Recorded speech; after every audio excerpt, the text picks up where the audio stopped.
When I first read the script, I was like, how are they going to do this?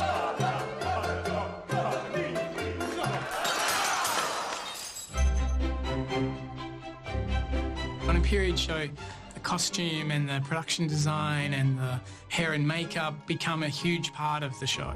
And in our show, there's lots of massive events. It's not just like they're always walking down a hall talking to each other. And we always wanted the tone of all those things to be a little bit different to normal shows. Oh, you are admirably quick. It kind of rips open a period drama as we usually see it and read it, and just turns it on its head and makes it interesting, which of course is like a playground for me. It is probably the most demanding period of all of them, but we're messing with it, which is exciting.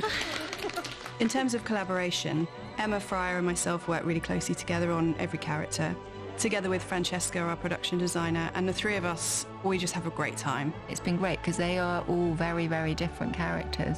So I've been able to go in very many different directions, and that's been fantastic. Let's make sure it's nice and quiet everywhere. It's got a feeling of a cooperative where, you know, everyone comes in with their ideas, and it's just been amazing in that way. The sets also are unlike anything I have ever seen. Much of what we've done has been filmed here on huge sets, and then opening up the show even more, we've filmed in rather grand houses in England, and finally at this palace in Italy called Caserta, which I believe was built as a sort of status symbol by the Italians to rival Versailles. Huge house, huge gardens, water. It will give a really grand scale to the show. This palace was the equivalent of a 17th century modern apartment block, where people would meet in those public spaces and possibly not even know their neighbours. It's just a big apartment building, you know, but everything's gold. The kingdom that we're in that's not fully looked after or taken care of. Pretty. We wanted Catherine to have a very different look from the Russian ladies of the court. They're very flamboyant and wear a lot of eggplant and reds and rich tones and a lot of jewelry. And for a while, they wear their wigs as hats, because they don't know. They're meant to be fitted to your heads. They're not hats. Catherine's color palette is mainly blues and greens and kind of this ice tone. Her colour, it's sort of keeping her young at the beginning. And her dresses, although they've got the lovely sort of silhouette of the period, there's a little bit of embellishment on them. And then at the end, the fabrics are slightly bolder. But she never really has huge pattern at all throughout the whole of the show, really. It's just a sort of shift in palette as we go. Her apartments were inspired by 17th century interest in exotic art and chinoiserie. Throughout her rooms, we've got different panels and wallpaper on all the walls that were hand-painted and then scanned and printed, so that's very much a theme through her rooms. Hi, I'm Phoebe Fox and I play Mariel. Come on in, it's Catherine's bedroom. This is one of 3 rooms that Catherine has, but this is kind of the heart of the action. All the wallpaper's hand-painted, and I think all the material came from France, which is why I've got my eye on some scraps. We'll see if I can get some once we finish filming. As you can see here, there's loads of documents that they made. I believe it took the woman who did all the calligraphy 15 days to write out all the documents that they wanted, which is mental. This, probably one of the most important bits of the story and the set. This beautiful map hides our secret coup research. Here we go. I do this when I reveal it to Peter and to Leo. I just reveal it to everyone. I'm a terrible, terrible character. So it's got the 4 main areas that we're going after in order to secure power. There's the church, the military, the regions, and the court. It's lying there sort of in plain view throughout the whole thing, which is bold. To me, Peter the... Me! I've loved dressing Peter, actually. He's in a contemporary way, but obviously his shapes and his costumes are very much of the period.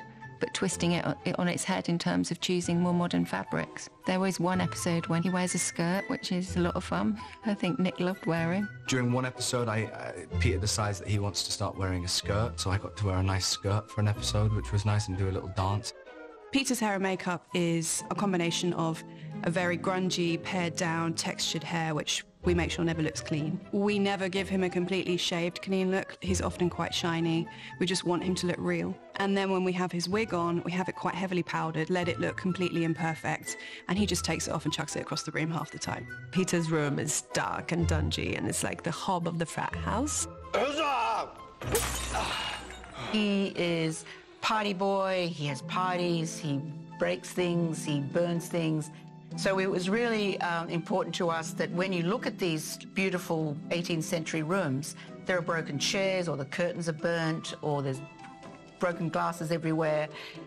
Things aren't perfect. Gregor, we met at the wedding. Gregor is Peter's best friend and confidant. That affords him a certain amount of privilege in the court. Gregor is a sort of softer version of Peter, really. He's sort of less done up, really, than he is done up. So shirts are worn undone, jackets are taken off, waistcoats are worn undone.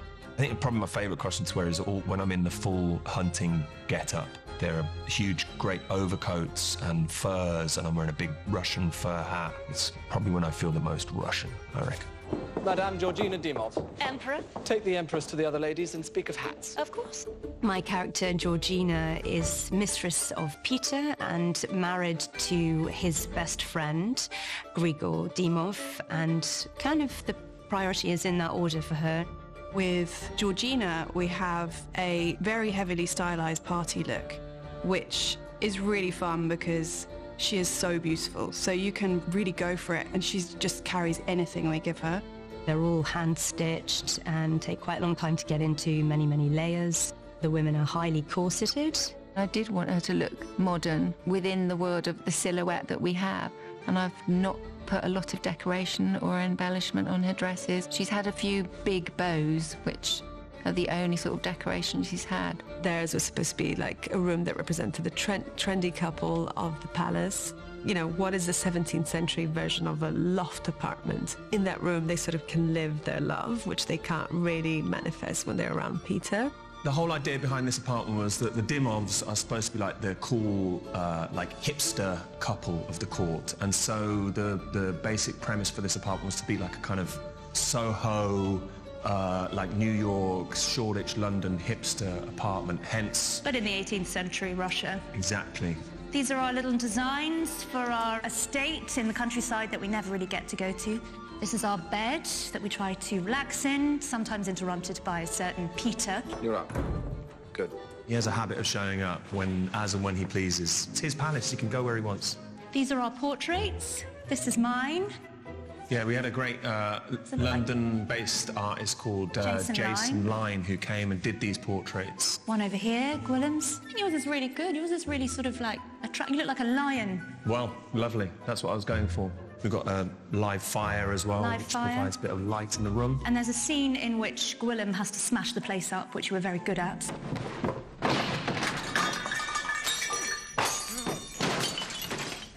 This is our bath, because we're so cool. This apparently comes forward, which I've never noticed when we've been filming, but I'm told it does come forward. I always wondered how they got the film crew behind it, now I know. We just stay in the bath the whole time. Just stay in the bath whenever we do scenes in the bath. I think I've spent at least 12 hours in this bath, but I love baths, so I'm fine with that. I'm not so keen. Peter's come and joined us here as well. As I say, he's got a habit of doing that.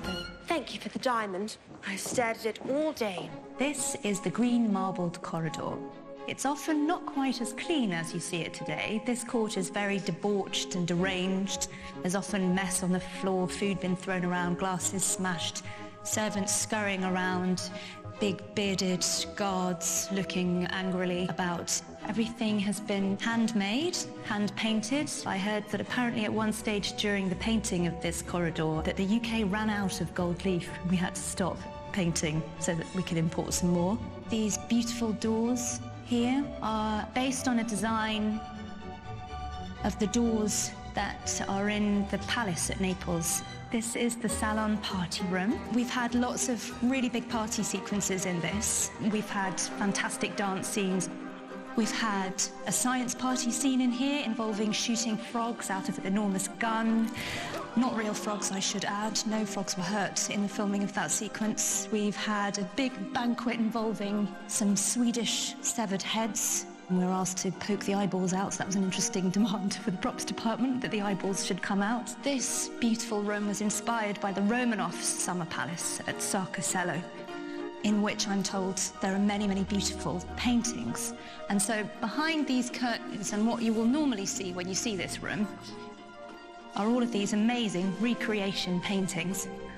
Although the production designers just designed them slightly staid, slightly off-kilter, because Peter doesn't particularly have a great sense of art. Wedding's at 7. Archbishop Sampson will now give you instructions. I love Archie. He's got really sharp, clean lines. He's almost kind of bird-like, really. A little bit sinister, maybe. Witty, though. Aren't you gorgeously optimistic?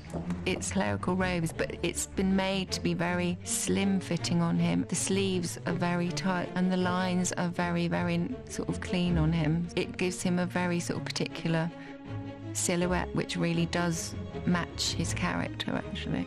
You may not have noticed, but Archie has quite a lot of facial hair. The amount of work that goes into it by the hair and makeup team is really something, the care they take, because it's all the little details that make a thing really live. I think one of my favorite sets is Archie's room. Welcome to the lair. The inspiration for it comes from such varied sources. One of the main sort of references I used was Rudolf Nure's apartment in Paris, who was designed by an Italian interior designer who was actually a set designer too, called Renzo Mongiardino, and it had a very Russian feel to it. This room has been created to really reflect Archie's inner. There's a darkness, it's a very kind of masculine environment. There's an aestheticism, a sort of simplicity to it, but also a lot of richness. There's this chest in which he keeps... No, I can't tell you that. It's too dark a secret. The windows we never see out of, but if I show you, you reveal the reality.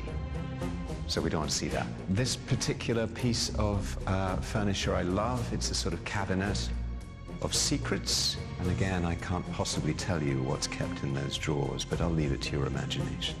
Archie's pin-up pictures of his great hero to inspire him and watch over him at night. As you see, the tone of the room is very much a reflection of who Archie is as a character, and this has been the really genius of the designers of each set to make every room very different and reflect the characters that inhabit them. I'm Aunt Elizabeth, much younger sister to his dear long-departed mother.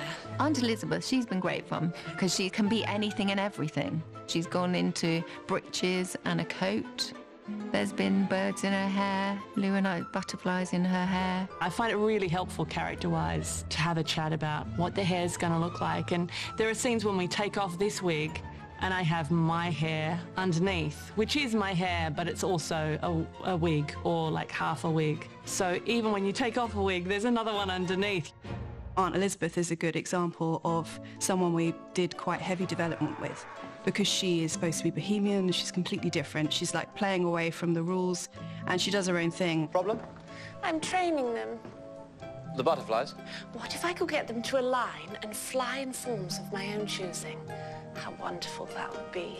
We have beauty patches that are shaped of birds, shaped of horses running across her face. The reality of what they were is slightly more challenging for a contemporary audience, which is they were actually made out of dyed mouse skin. So, but you know, we didn't make them out of mouse skin. We show her hairline all the time just at the front, and there's always kind of curls crazily escaping from her hair. So she has like a really strong style. As a member of the royal family, I get quite an extraordinary room. It actually has 3 different tones of gold in it to give you that really luxurious feel. And here is Kevin, my albino peacock from Paris, an unusual name for a Parisian peacock. Nonetheless, he's cool, he hangs out here with me. Here's my chaise lounge, where Catherine and I have a great conversation about sex.